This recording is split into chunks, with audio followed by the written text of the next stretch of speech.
Hey yo, what's up mga kurikong amay? Kasama tayo ditong dating seasonal farm worker sa Tarlac. 2000 ano ka dumating dito? 2016. Palakas naman ang boses.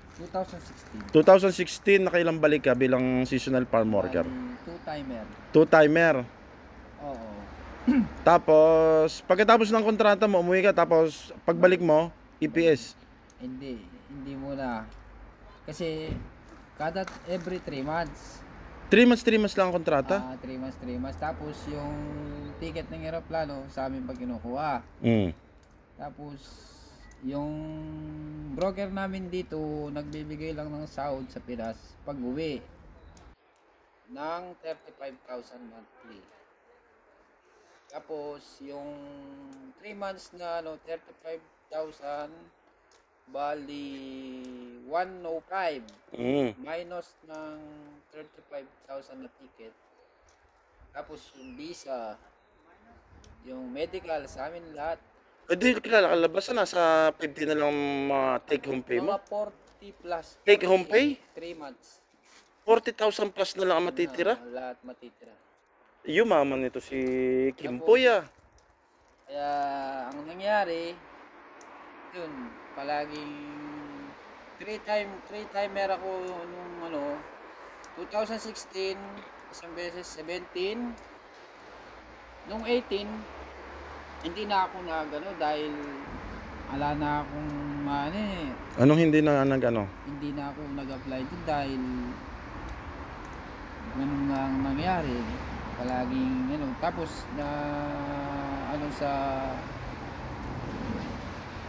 sa mga EPS na exam yun, nakasawa nun. Just nakarating tayo dito ng ilang buwan kasi umuwi ako noong December, January, February, nakaalis na kasi after 2016 pag uwi ko, kumuha ko ng exam after 8 months nakapasa. Ayun, yung mga ilang buwan na nakaalis na. Tapos ano nangyari dito anong taong ka dumating dito bilang EPS na? 2021. 2021. Pandemic days yun ah. Pandemic. Ay, 2020. 2021, 2022, pandemic days yan. 2020. Ngayon ano ang trabaho mo ngayon dito? Ngayon, nag-welding.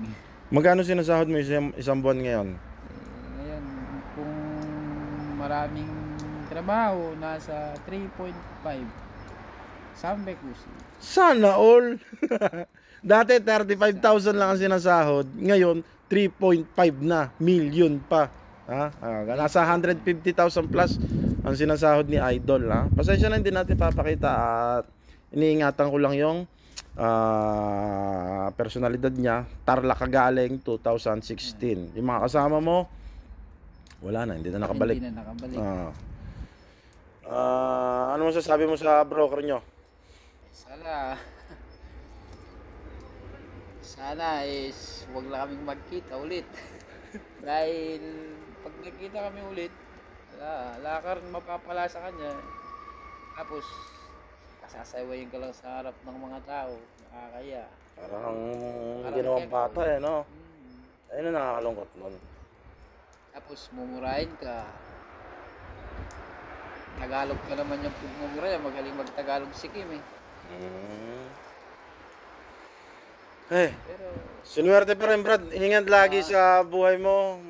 Hindi na kailangan shoutout ang pamilya kasi ingat lagi salamat. Ingat lagi. Sinuwerte. Hindi habang buhay malas. Siyempre ang buhay parang gulong yan, paikot-ikot lang. Ngayon nasa taas tayo ngayon. Mag-ipon para sa kinabukasan. Ingat lagi. God bless. Salamat.